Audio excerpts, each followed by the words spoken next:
Hello everyone, today I will show you how to recover Snapchat streak. And here's how it's done. Number 1.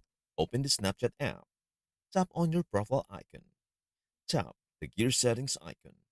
Number 2. Scroll to the support section. Tap on I need help.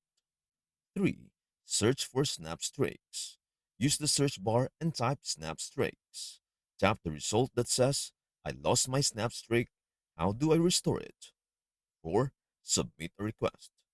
Tap the link that takes you to the Snapchat support form. Fill in details: username, email, mobile number, optional, device use, friend's username for the streak, how long the streak lasted, whether the hourglass appeared, yes or no. 5.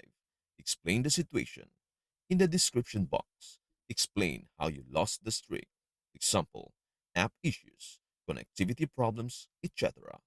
6. Submit and wait. Tap Submit. Wait for a response via email. This can take a few hours to few days. Note, Snapchat usually restores a streak once per friendship, so use it wise. So use it wisely. And that's everything you need to know about how to recover Snapchat streak in 2025.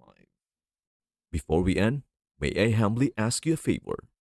Please do like, share, and subscribe to our channel. This means the world to us. Thank you so much for watching. We hope to see you in our next video.